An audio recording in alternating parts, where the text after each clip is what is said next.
बस्तर, जहां सुरक्षा, विकास और संसाधनों को लेकर लंबे समय से बहस होती रही है, अब यही बस्तर 19 मई को देश की बड़ी प्रशासनिक और सुरक्षा बैठक का गवाह बनने जा रहा है। केंद्रीय गृह मंत्री अमित शाह की अध्यक्षता में होने वाली मध्य क्षेत्रीय परिषद की 26वीं बैठक में छत्तीसगढ़, मध्य प्रदेश, उत्तर प्रदेश और उत्तराखंड समेत कई राज्यों के मुख्यमंत्री शामिल होंगे।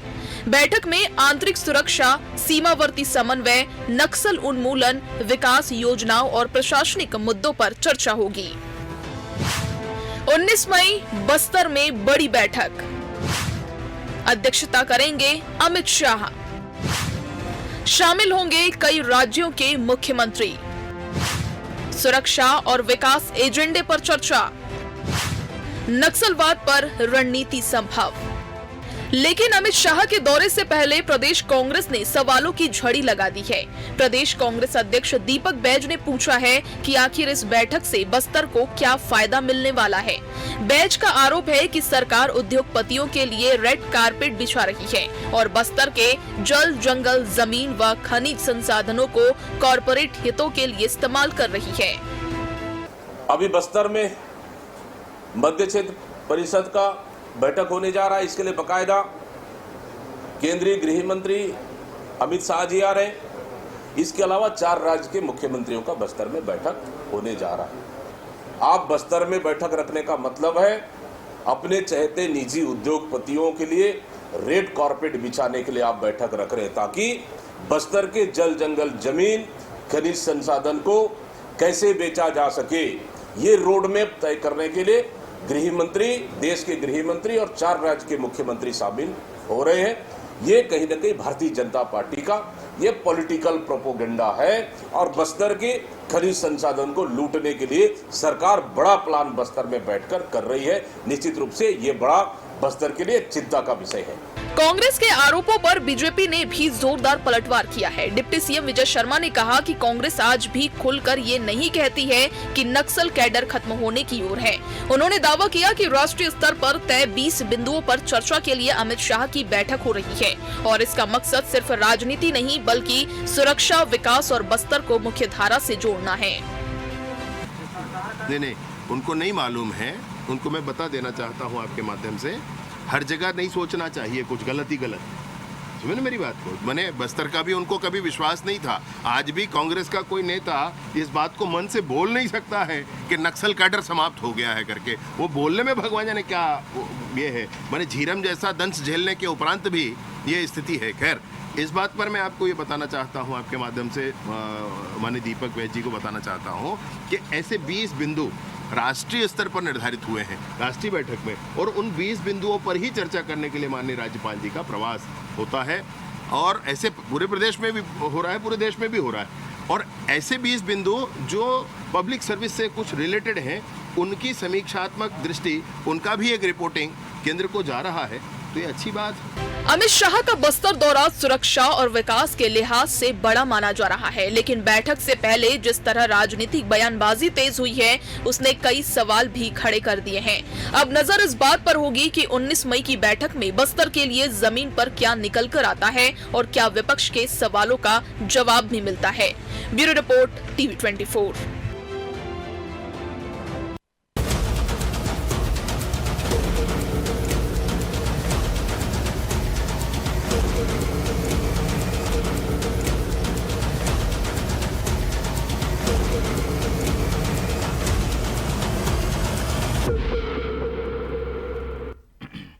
नमस्कार, मैं मोहन तिवारी। आज के मुद्दे में आपका स्वागत है और आज का मुद्दा हमारा आधारित है अमित शाह के बस्तर दौरे पर, या ये कहें कि छत्तीसगढ़ दौरा है और इसलिए खास इस दौरे को महत्व दिया जा रहा है क्योंकि नक्सलवाद के खात्मे के बाद अब अपने मिशन पर फिर निकल चुके हैं अमित शाह। हालांकि इसको लेकर पक्ष विपक्ष की अपनी अपनी राय है कि आखिर वो मिशन है क्या, लेकिन आज हम चर्चा करेंगे कि अमित शाह जब 3 दिन के लिए छत्तीसगढ़ दौरे पर आ रहे हैं तो उसका असर क्या होने वाला है, राजनीतिक असर भी और प्रशासनिक असर भी। तो चर्चा शुरू करेंगे, उससे पहले मिल लेते उन मेहमानों से जो इस चर्चा में हमारे साथ रहेंगे। हम बहुत स्वागत करेंगे, हमारे साथ स्टूडियो में मौजूद हैं बीजेपी का पक्ष रखने के लिए बीजेपी के प्रवक्ता राजू चक्रवर्ती जी। बहुत स्वागत है आपका। इस पूरे मामले का राजनीतिक विश्लेषण हमें समझाएंगे वरिष्ठ राजनीतिक विश्लेषक मिथिलेश मिश्रा जी, बहुत स्वागत है आपका। और कांग्रेस का पक्ष रखने के लिए हमारे साथ मौजूद हैं रुपेश दुबे जी, बहुत स्वागत है आपका। तो तीनों मेहमान हमारे साथ मौजूद हैं और जैसा कि हमने बताया कि 3 दिन का अहम दौरा अमित शाह का, और ख़ास बात ये कि नक्सलवाद खत्म होने के बाद अब जिन कामों को तेज़ी दी जानी है उस पर फोकस करते हुए अमित शाह का ये दौरा होना, जिसमें कई तरीके की सौगातें भी मिल सकती हैं और जिन कामों को करके नक्सलवाद खत्म करने के बाद के चरण हैं उसे गति दी जानी है, वो भी अमित शाह करेंगे। तो इस पर कांग्रेस को जो आपत्ति है पहले वो सुन लेते हैं, क्योंकि कांग्रेस ने सवाल उठाने शुरू कर दिए हैं कि आखिर सरकार कुछ जल्दबाजी में दिखती है या फिर कुछ खास मिशन को लेकर आती है। वो क्या सवाल है जान लेते हैं दुबे जी से। रुपेश दुबे जी, अमित शाह जैसे केंद्रीय मंत्री का दौरा हमेशा छत्तीसगढ़ में होता है, कांग्रेस बार बार सवाल उठाती है कि कुछ खास एजेंडे को लेकर आते हैं। आखिर केंद्रीय मंत्री हैं, देश के किसी भी हिस्से में जा सकते हैं। छत्तीसगढ़ में अभी नक्सलवाद खत्म हुआ है, यहाँ आना तो अच्छी बात है, पर उस पर भी कांग्रेस सवाल उठा रही है, वजह क्या है?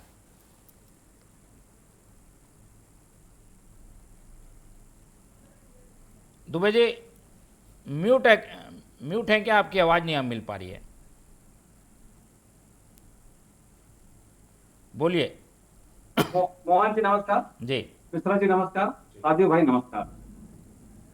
मोहन जी, जिस प्रकार से भाजपा प्रोपोगंडा करती है और सिर्फ आम जनता के आंखों में धूल झोंकने का काम करती है, देखिए ये मध्यवर्ती जो क्षेत्रीय जो समिति है उनकी बैठक होनी है, जिसमें उत्तर प्रदेश, झारखंड के मुख्यमंत्री, उत्तराखंड के मुख्यमंत्री आएंगे। इससे छत्तीसगढ़ को क्या लाभ होगा उसका तो बाद में समझ में आएगा, लेकिन भाजपा के लोगों के द्वारा ये प्रचारित किया जा रहा है कि छत्तीसगढ़ में ही स्पेशल अमित शाह जी आ रहे हैं। ये सतत चलने वाली बैठकें हैं, वाराणसी के बाद छत्तीसगढ़ में हो रहा है। और जिस प्रकार से छत्तीसगढ़ की जनता को भाजपा भ्रमित करने का काम करती है, ये जब अमित शाह जी बस्तर पंडुम के नाम से खेल पुरस्कृत करने के लिए आए थे, खेल में पुरस्कार वितरण करने आए थे, तो उनके नाम से पुरस्कार का चेक तो दिलवा दिए, लेकिन पुरस्कार की राशि जो विजेता टीम थी उसको नहीं देने का काम भाजपा की छत्तीसगढ़ की सरकार ने अमित शाह के हाथों से और भाजपा की सरकार ने किया। और जिस प्रकार से खनिज संसाधनों से भरा हुआ हमारा बस्तर है, हमारे प्रदेश कांग्रेस कमेटी के अध्यक्ष जी छत्तीसगढ़ के भूमिपुत्र हैं, बस्तर क्षेत्र के सजग जनप्रतिनिधि हैं, समय समय पर बस्तर क्षेत्र के साथ होने वाली भाजपा सरकार की जो अन्याय है उसको रेखांकित करते हुए बातें करते हैं। और जिस प्रकार से अभी वर्तमान में जब अमित शाह जी आ रहे हैं तो उनको बताना चाहिए कि छत्तीसगढ़ की सरकार को बताना चाहिए कि नक्सल मुक्त होने के बाद उन्होंने कितने ग्राम पंचायतों को 1 करोड़ रुपए की राशि उपलब्ध कराई, कितने जगह स्वास्थ्य सुविधाएं उपलब्ध कराई, कितने स्कूल खोले, कितने जर्जर स्कूल भवन है उनको बनवाए। या अब सिर्फ आप अपने काम को ना बता करके अब जो 4 प्रदेश के जो बैठकें होनी है उसको वह बस्तर से जोड़कर अपनी वाहवाही लूटेंगे, ये कदापि बर्दाश्त नहीं है। ठीक है, चलिए। तो ये कांग्रेस के कुछ सवाल हैं कि कुछ धरातल पे भी काम होनी चाहिए, लेकिन एक मैसेज देना भी जरूरी था कि नक्सलवाद बस्तर से मुक्त हो गया। अब देखिए वहाँ पर ऐसी बड़ी बैठकें हो रही हैं जिसमें अलग अलग राज्यों के मुख्यमंत्री भी शामिल होने आ रहे हैं, तो संदेश देने की कोशिश ज़रूर है। हम इसका जवाब चक्रवर्ती जी से लेंगे, लेकिन पहले मिथिलेश जी से समझ लेते हैं। मिथिलेश जी, क्या ये केवल एक संदेश देने के लिए है, उसके बाद बात गई हो जाएगी, या बस्तर अब फोकस में रहेगा और बस्तर का विकास पहली प्राथमिकता है अमित शाह की? जी देखिए मोहन जी, पिछले 5 दशकों से बस्तर जो है अस्त व्यस्त रहा है।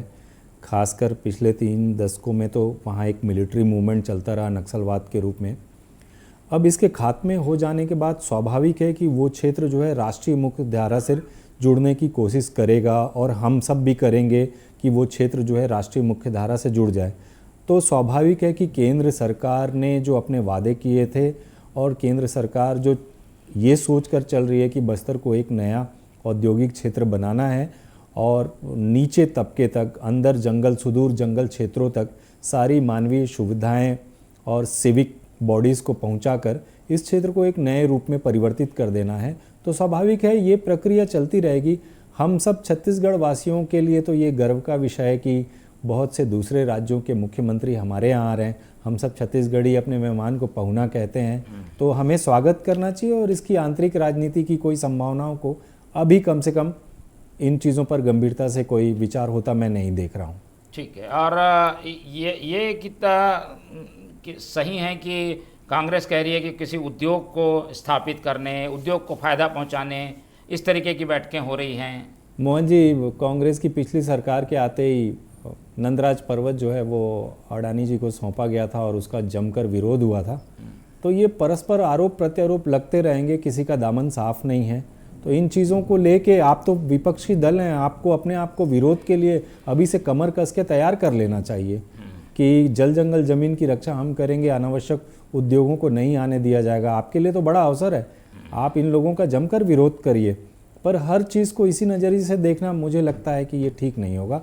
वो भी इस अवसर पर जब नक्सलवाद डेडलाइन के बाद जो है राष्ट्रीय गृह मंत्री वहाँ पर आ रहे हैं, तो हम सबको खुले मन से उनका स्वागत करना चाहिए और मुख्यमंत्रियों का स्वागत करना चाहिए। जी ठीक है। तो कोई छिपे हुए एजेंडे जैसी बात नहीं है, लेकिन सवाल जब उठते हैं तो जवाब भी आने चाहिए। और ऐसे में जो कांग्रेस पूछ रही है उसमें कितना दम है, और सरकार ये क्यों नहीं बताती कि अब खात्मे के बाद करीब 2 महीने बाद वहाँ पर क्या ऐसी स्थिति बदली है जिससे विकास वहाँ तेजी से दिखाई देता है? चक्रवर्ती जी, देखिए, बात जब जाएगी दूर तलक जाएगी, तो जैसे आपने कहा कि संदेश जाएगा।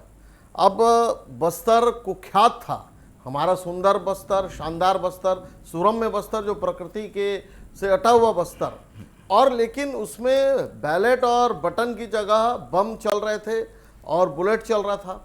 एक बड़ी विडंबना थी, जैसे मिथिलेश जी ने भी कहा कि एक जैसा जो संस्कृति है हमारी, वो संस्कृति का प्रचार प्रसार होना चाहिए। अब यदि यहाँ पर मध्य क्षेत्र की बैठक हो रही है, बैठक में 4 राज्यों के मुख्यमंत्री गृह मंत्री के साथ बैठेंगे, आपस में व्यापारिक सामंजस्य की बात होगी, सांस्कृतिक आदान प्रदान की बात होगी, एक औद्योगिक वातावरण बनेगा, एक वाणिज्यिक वातावरण बनेगा। उसको लेके कांग्रेस पार्टी को अगर कुछ पेट में दर्द है, कुछ पेट में मरोड़ है, तो इसकी कोई दवा नहीं है। ये अबूझ है, इसकी कोई दवा नहीं है और ये ऐसे ही तड़पते रहेंगे।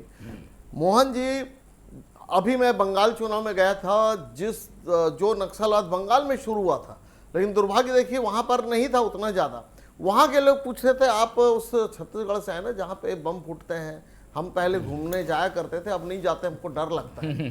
अब अगर गृह मंत्री जी संदेश दे रहे हैं कि आइए आमचो बस्तर में आपका स्वागत है, गृह मंत्री जी अगर 4 मुख्यमंत्रियों के साथ उस क्षेत्र में घूमेंगे तो कितना बड़ा संदेश जाएगा। और कांग्रेस अगर कह रही कि वन काट देंगे, खनिज दे देंगे, तो बिल्कुल, अरे रेड कॉर्पेट बिछाएंगे। हाँ, क्यों नहीं बिछाएंगे? अगर कोई मुख्यमंत्री आ रहे हैं, जैसे मिथिलेश जी ने कहा हमारे पाहुना आ रहे हैं, हमारे मेहमान आ रहे, बिल्कुल रेड कॉर्पेट बिछाएंगे और बिछाकर स्वागत करेंगे। और पूरे भारत में एक संदेश जाएगा कि जिन बस्तर के जंगलों में गोलियां की ठर आवाज आती थी, वहां पर संगीत बजरी मांदर की आवाज आ रही है। तो ये तो बहुत अच्छी बात है, स्वागत करना चाहिए। राजनीति से हटकर भी कांग्रेस पार्टी को कभी क्षेत्र के विकास के बारे में सोचना चाहिए। आज अगर ये नक्सलवाद तिरुपति से पशुपति तक 7 राज्यों में फैला था, उसका कारण कांग्रेस पार्टी था। वहां पर शोषण की लगातार शिकायतें आ रही थी, कांग्रेस पार्टी ने कभी संज्ञान नहीं लिया, और इस बीच नक्सली पहुंच गए और उन्होंने अपना रेड कॉरिडोर स्थापित कर लिया। दूसरी बात मोहन जी, इसी प्रकार से एक बैठक और थी 17 जुलाई 2022, जब अमित शाह जी आए थे बस्तर में, भूपेश बघेल जी ने उस बैठक का बहिष्कार किया था, राहुल गांधी जी को संदेश देने के लिए कि मैं गृह मंत्री को नहीं मानता। और वो एक ऐसी औपचारिक बैठक थी कि आंध्रा, तेलंगाना, छत्तीसगढ़ से तमाम मुख्यमंत्री और डीजीपी आए थे। एक संदेश था कि हम किस प्रकार से संघर्ष करें, हमारा संघर्ष में सामंजस्य और एक प्रकार की एकरूपता रहे, ताकि जो संवाद विहीनता ना हो एक राज्य का दूसरे राज्य के साथ। वहां पर भी बहिष्कार किया।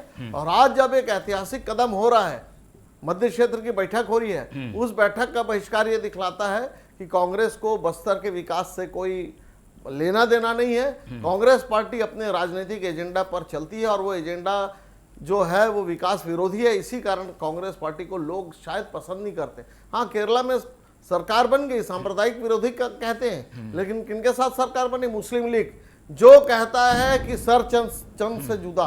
तो इसीलिए कारण ये कांग्रेस पार्टी को आत्मावलोकन करना पड़ेगा कि हर बात का अगर राजनीतिक विरोध करेंगे, कहीं कहीं आपको राजनीतिक मकसद को हटकर सत्ता पक्ष के साथ या राजनीतिक रूप से आपको साथ देना पड़ेगा। नहीं, बैठक तो अपनी जगह है, लेकिन रूपेश दुबे जी की चिंता यह है कि ये बैठक के जरिए दिखाने की कोशिश ये कर रहे हैं कि बस्तर में सब कुछ सामान्य है, लेकिन उनको लगता है सामान्य नहीं है, केवल ये दिखावा है।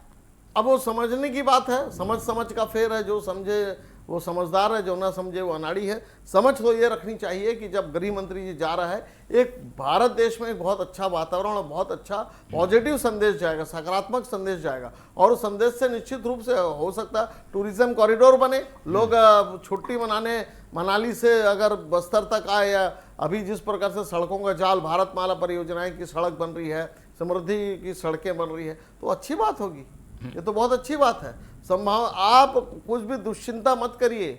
हमने बनाया छत्तीसगढ़ को, हम ही संवारेंगे और इस पूरे भारत देश को भी हम आगे लेकर जाने की हमारी पूरी कोशिश है और हम उसके लिए अपना मन और प्राण लगा देंगे। ठीक है, दुबे जी, क्या इसमें कोई ऐसा ठोस वजह बताएंगे कि इन कारणों से ये बैठक जो है वो कुछ एजेंडे के पीछे की कहानी नजर आती है? सामान्य सी बैठक है, बस्तर में करने से संदेश साफ जाएगा कि नक्सलवाद को ख़त्म करने के बाद देखिए वातावरण ऐसा है कि ये बड़ी बैठक वहाँ हो रही है। दुबे जी,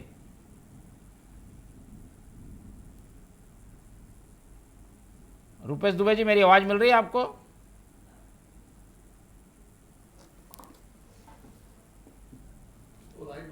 अच्छा जी, चलिए, जब तक हम मिथिलेश जी से समझने की कोशिश करते हैं। मिथिलेश जी, क्या ये जो बैठक है उसका हम मध्य क्षेत्र में सुरक्षा व्यवस्था को लेकर असर तो है, छत्तीसगढ़ में क्या इसका इम्पैक्ट देखते हैं आप कि अब आगे की कार्रवाई क्या होने वाली है? नक्सलवाद खत्म होने के बाद सुरक्षा को लेकर, आंतरिक सुरक्षा को लेकर क्या होने जा रहा है इस बैठक में?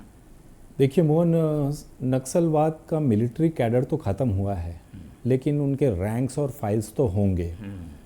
तो केंद्रीय गृह मंत्री का 3 दिन के लिए बस्तर में आना, ये अपने आप में सुरक्षा बलों के लिए बहुत उत्साहित होने वाली बात है।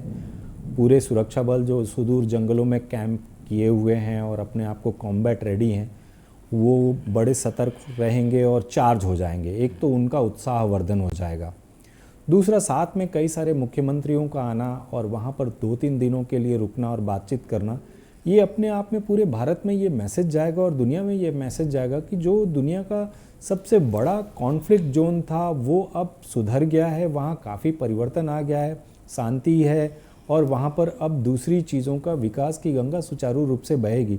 तो मुझे लगता है कि अपने आप में ये एक बड़ा मैसेजिंग है जो पूरे भारत में, देश में और घर घर में लोगों के पास जाएगा।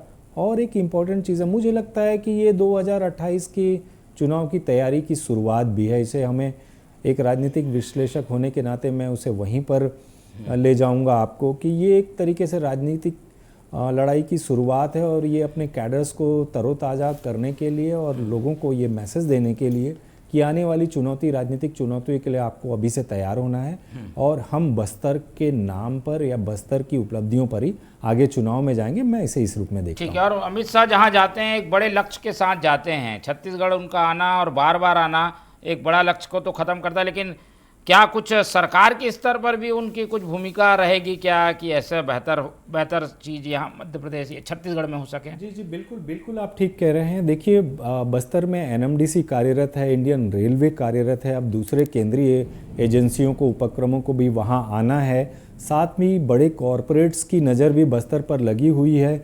तो इन सब चीज़ों का एक केंद्रीभूत रूप जो है वो आपको आगामी आने वाले समय में दिखेगा और मैं उसे इस तरीके से देखता हूं कि इसी भूमिका के तारतम्य में केंद्रीय मंत्री का वहां पर आना और लोगों से मिलना जुलना, पार्टी कैडर से मिलना और स्थानीय प्रशासन को भी चाक चौबंद करना, ये सारा कुछ एक पूरा बुके बनेगा जिसमें सारे लक्ष्य जो हैं वो प्राप्त कर लिए जाएंगे। ठीक है, दुबे जी मेरी आवाज़ मिल पा रही होगी तो आप बेहतर ढंग से बता पाएंगे कि अब कांग्रेस की क्या वहाँ स्ट्रेटेजी रहने वाली है इस बैठक को लेकर, क्या आप लोगों का रुख रहेगा? इस बैठक से तो काफ़ी हद तक छत्तीसगढ़ को फायदे होने की बात कही जा रही है। मोहन जी, कांग्रेस पार्टी किसी भी अन्य प्रांत के मुख्यमंत्री आ रहे हैं उनका विरोध नहीं कर रही है। जिस प्रकार से उत्तराखंड में केदारनाथ जी का जो कॉरिडोर बन रहा है, मध्य प्रदेश में उज्जैन का कॉरिडोर बना है, उत्तर प्रदेश में वाराणसी का कॉरिडोर बना है, तो मध्यवर्ती जो क्षेत्रीय विकास परिषद है उसमें छत्तीसगढ़ में कब इस प्रकार के कॉरिडोर, जबकि भगवान राम के नाम लेने वाली भाजपा भगवान राम के ननिहाल को संवार नहीं पा रही है, और छत्तीसगढ़ की भाजपा सरकार की अदूरदर्शिता, अकर्मण्यता, जिस प्रकार से केशकाल घाटी का जो बाईपास सड़क बना उसमें किस प्रकार से अदूरदर्शिता पूर्वक नियमों के विरुद्ध जिस प्रकार से झाड़ों को अंधाधुंध कटाई करके सड़क बनाने का काम किया, और वो बाद में ये स्पष्ट होता है कि ये झाड़ काटने ही नहीं थे। ये छत्तीसगढ़ सरकार की स्थिति है। जिस प्रकार से मध्य क्षेत्रीय बैठक में बातें आती हैं कि महिलाओं पर, बच्चों पर किस प्रकार के अपराध होते हैं, उस पर भी चिंता होती है। तो छत्तीसगढ़ सरकार को ये बताना चाहिए कि छत्तीसगढ़ में कितनी महिलाएं, हमारी युवतियां हैं, किस प्रकार से यहाँ गायब हैं, उसके बारे में छत्तीसगढ़ सरकार हाथ पे हाथ धरी बैठी है। प्रशिक्षण के नाम पर महिलाओं को अन्य प्रांत में ले जा करके तस्करी, मानव तस्करी के मामले में झोंका जा रहा है। राजनांदगांव में महिला प्रशिक्षण भवन में शराब दुकान खोलने का काम छत्तीसगढ़ की भाजपा सरकार कर रही है। जिस प्रकार से भाजपा सरकार की नीति और नियत है उस पर भी चिंतन मनन हो। किसी भी, फिर से मैं बता रहा हूँ, भाजपा ये नैरेटिव सेट करती है कि कांग्रेस विरोध कर रही है मुख्यमंत्रियों के आगमन का, मुख्यमंत्रियों का स्वागत करते हैं, लेकिन छत्तीसगढ़ की अस्मिता के साथ, छत्तीसगढ़ के साथ जिस प्रकार की भाजपा की सरकार अन्याय कर रही है उस बात का भी खुलासा होना चाहिए। ठीक है, चलिए सीधी साफ बात है कि उस बैठक का विरोध तो नहीं है, पर कार्यशैली जो है जो उसे बेहतर हो, ये कांग्रेस की मंशा है और इसी पर सवाल उठा रही है कांग्रेस। जी देखिए मोहन जी, कार्यशैली अभी मोहन मरकाम जी का जो वक्तव्य था वो तो पूरे घटनाक्रम का ही विरोध कर रहे हैं। पूरा क्यों आ रहे हैं, यहाँ पर क्या है, औद्योगिक मित्रों को दे देंगे, ये एक रटा रुटाया सा जो बात है वो लगातार दीपक बैज जी कर रहे थे। तो दीपक बैज जी हो, मोहन मरकाम जी हो, भूपेश बघेल जी हो, लगातार कांग्रेस की लीडरशिप इस प्रकार से हतोत्साहित करती है। वो बस्तर को अजूबा बना के रखना चाहते हैं, ये दुर्भाग्यपूर्ण है।